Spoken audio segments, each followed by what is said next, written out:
Jehanabad NEET NEET छात्रा को न्याय नहीं मिलती है कि एक और नीट छात्रा की परिजनों का आरोप लगाता है कि बेटी के साथ दुर्व्यवहार हुआ है। सर कैसे देखते हैं? सही कहा आपने। देखिए, एक अभी ये वाला जहानाबाद वाला की बेटी वाला मामला ठंडा हुआ नहीं, फिर दूसरा मामला और आ गया। कल से एक नया मामला गर्मा गया है। पटना की एग्जीबिशन रोड में एक परफेक्ट गर्ल्स हॉस्टल है। नाम तो परफेक्ट है, लेकिन इसमें काम क्या होता है कि वहाँ औरंगाबाद में एक गोह नाम की जगह है।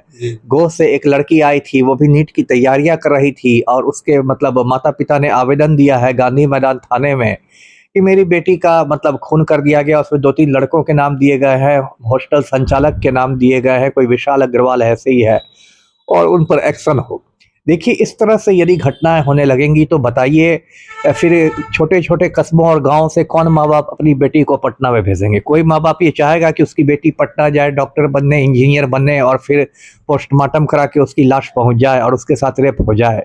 तो ये तो पलटू राम ने ऐसा बिहार तैयार कर दिया है, मेरी समझ में नहीं आ रहा। और पलटू राम देखिए समृद्धि यात्रा पर निकले हुए हैं। ये उनकी 16वीं यात्रा है पलटू राम की। इसके पहले 15 यात्रा पर निकल चुके हैं। सरकारी खर्चे पर पिकनिक मनाते हैं पलटू राम, और उस पिकनिक को यात्रा का नाम दे देते हैं। तो ये यात्रा उनकी समृद्धि यात्रा है, 16वीं यात्रा है। अब मुझे लगता है कि जो इनका काम काज है ना, इनकी 17वीं यात्रा जेल यात्रा होने वाली है ना। तो बिहार में बेटियों की इज्जत कैसे बचेगी? यहाँ तो मुख्यमंत्री ही लड़की का हिजाब नोचते हैं। दर्शकों को याद होगा, अभी 15 दिसंबर की घटना है, ज्यादा दिन नहीं बीते हैं। सीएम हाउस में एक अणे मार्ग में एक सरकारी कार्यक्रम था। आयुष डॉक्टरों को नियुक्ति पत्र बांटे जा रहे थे। पलटू राम के कर कमलों से एक नुसरत परवीन नाम की लड़की जब मंच पर आई तो पलटू राम ने उसका हिजाब नोच लिया। बताइए, राज्य का माननीय मुख्यमंत्री लड़की की इज्जत पर डाका डाल रहा है, और ये हिंदुस्तान के कानून में अपराध है। जो इंडिया का कानून है, भारत न्याय संहिता जिसको कहते हैं बीएनएस, उसकी धारा 74 है, सेक्शन 74। उसमें इसके लिए 5 साल की कैद का प्रावधान है। यदि आप किसी महिला की लज्जा भंग करने की कोशिश करते हैं, मोलेस्ट करने की कोशिश करते हैं, तो 5 साल की कैद का प्रावधान है। इसके लिए आप कई शहरों में पलटू राम पर एफआईआर हुआ, बंगलोर में एफआईआर हुआ, हैदराबाद में एफआईआर हुआ, लखनऊ में एफआईआर हुआ। लेकिन पलटू राम इतने बड़े शर्म निरपेक्ष आदमी हैं, शर्म हया छोड़ चुके हैं कि 1 महीने बाद भी इन्होंने खेद तक नहीं प्रकट किया है, माफी तक नहीं मांगी है। जबकि एक छोटे बच्चे को भी सिखाया जाता है कि गलती होने पर सॉरी बोलना है ना। मैंने लोअर केजी के बच्चे को सॉरी कहते सुना है। और ये मुख्यमंत्री अब सठिया रहे हैं और 70 पार हैं, और इन्होंने खेद तक नहीं व्यक्त किया और माफी तक नहीं मांगी। और मैं महिला आयोग, बिहार राज्य महिला आयोग को भी कहूंगा कि भाई चुल्लू भर पानी ले लीजिए गंगा नदी से और डूब मरिए। इतनी बड़ी बड़ी घटनाएं हो रही हैं राजधानी पटना में, सरकार की नाक के नीचे। बिहार राज्य महिला आयोग कहाँ है भाई?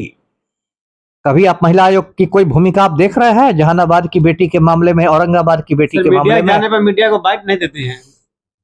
बाइट कैसे देंगी? मुंह दिखाने लायक रही हैं न कोई। उन लोग महिला आयोग ना इस केस का संज्ञान लेती है। मैं तो कहूंगा कि हमसे इंटरव्यू लेने के बाद आप महिला आयोग के पास जाइए, एक साउथ बेली रोड हाई कोर्ट के पास है, और उनसे पूछिए, वहां जो चमची लोग बैठी हुई हैं, एक रश्मि रेखा सिन्हा है मेंबर, पलटू राम का प्रधान सचिव है ना दीपक कुमार, उसी की वाइफ है रश्मि रेखा सिन्हा। पति के बल पर घुस गई है और मुंह में दही जमा के बैठी रहती है। मुख्यमंत्री हिजाब भी नोचता है तब भी चुप रहती है। जहानाबाद की बेटी का रेप हो जाता है, मर्डर हो जाता है, तब भी चुप रहती है। तो ऐसे बिहार राज्य महिला आयोग को तो भंग कर देना ही श्रेयस्कर होगा। सर, आप एक आईपीएस अधिकारी रह चुके हैं, पटना में बड़े बड़े गर्ल्स हॉस्टल चलती है, क्या उस पर कानून बनना चाहिए? एकदम बनना चाहिए, क्यों नहीं। गर्ल्स हॉस्टल क्या हिंदुस्तान के कानून से बाहर हैं क्या? गर्ल्स, आप ही बताइए, गर्ल्स हॉस्टल क्या संविधान से ऊपर है क्या? नहीं, सब तो संविधान के अंदर ही है ना। आप कुछ बना लीजिए, कुछ खोल लीजिए। मान लीजिए, अब मैं ये नहीं कह रहा कि सारे गर्ल्स हॉस्टल गलत ही हैं, ये मैं नहीं कह रहा, लेकिन मान लीजिए कुछ गर्ल्स हॉस्टल में रेप की बात हो रही है, हत्या की बात हो रही है। अब यही जो शंभू गर्ल्स हॉस्टल है मुन्ना चौक कंकड़ बाग का, इसका जो मतलब मनीष रंजन है, मालिक है, इसने तो इतना सोना पहन रखा है कि लगता है चलता फिरता आभूषणालय है ना। ये तो चलता फिरता अलंकार ज्वेलर्स लग रहा है, इतना सारा ऐसा सोना पहना हुआ है। और 4-5 साल पहले भाई साहब किसी अस्पताल में टेक्नीशियन थे, 15,000 रुपया मंथली पर थे, अब करोड़ों की संपत्ति बन गई है। तो पसीने की कमाई है क्या कि 2 नंबर की कमाई है? तो जांच तो होनी ही चाहिए, है ना। अभी देखिए, यही शंभू गर्ल्स हॉस्टल का कह रहा है कि सीसीटीवी फुटेज गायब है।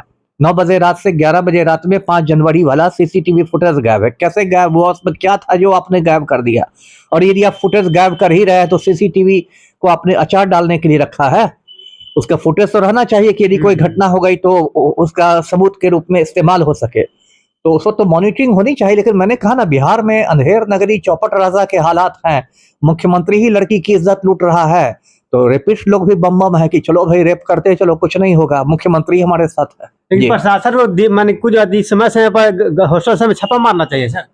एकदम छापा मारना चाहिए, जांच करनी चाहिए, रजिस्टर क्या हो रहा है कि नहीं हो रहा है। बिल्कुल, आपको याद होगा ये पूरे बिहार में पैटर्न है, सिर्फ हॉस्टल क्या शेल्टर होम में नहीं हो रहा है। मुजफ्फरपुर बालिका गृह कांड भूल गए? मुजफ्फरपुर में जो बालिका गृह कांड था, एक बालिका गृह जो था वो तो सरकारी था, समाज कल्याण विभाग उसको चलाता था, और उसमें इतना बड़ा कांड हो गया, 34 बच्चियों के साथ रेप हो गया। और उसके बाद जब मामला आया उसमें भी पलटू राम ने लीपापोती की पूरी कोशिश की। उसमें समाज कल्याण मंत्री मंजू वर्मा थी जो कोयरी जाति से आती थी। पलटू राम का लवकुश समीकरण है कुर्मी कोयरी का समीकरण, तो पलटू राम आखिर तक मंजू वर्मा को बचाते रहे। जब सीबीआई को जांच मिली है तब जाके मंजू वर्मा को इस्तीफा देना पड़ा है। तो ये तो पूरे बिहार में रैकेट है। क्या हो रहा है? एक उत्तराखंड का भाजपा नेता है गिरधारी लाल साहू, कहता है कि बिहार की लड़कियां 20 से 25 हजार में बिक जाती है, और बिहार में देखिए ऐसे हो रहा है, रेप हो रहा है, मर्डर हो रहा है। आईपीएस अधिकारी लोग कमर कसे हुए हैं कि लिपापोती कर दो। एएसपी कह रहा है कि भाई आत्महत्या थी, नींद की गोलियां खाके। पटना का सीनियर एसपी कार्तिकेय शर्मा है ना, दिन दहाड़े झूठ बोल रहा है, कहता है कि नहीं नहीं कुछ हुआ ही नहीं, कोई रेप की बात थी ही नहीं, ये तो आत्महत्या थी। क्या है भाई, आप लोगों ने पैसा खा लिया है क्या? क्या कर दिया है? जिस तरह से सीनियर एसएसपी का बयान आता है, क्या उस पर भी जांच होना चाहिए? एकदम होना चाहिए। इन लोग को तो दोबारा ट्रेनिंग में भेजने की जरूरत है। ये लोग सीनियर एसपी क्या, ये लोग होमगार्ड बनने लायक नहीं है। ये जो कार्तिकेय शर्मा है होमगार्ड बनने लायक नहीं है, सीनियर एसपी कैसे बन गया है? ना आपको कानून की जानकारी है, बस आप कुड़ के किसी केंद्रीय मंत्री के पैरवी से आप पटना में सीनियर एसपी बने हुए हैं। जातीय कारणों से आप पटना के सीनियर एसपी बन गए हैं, जातीय समीकरण में फिट होकर। तो इससे आप में थोड़े काबिलियत आ जाएगी जी।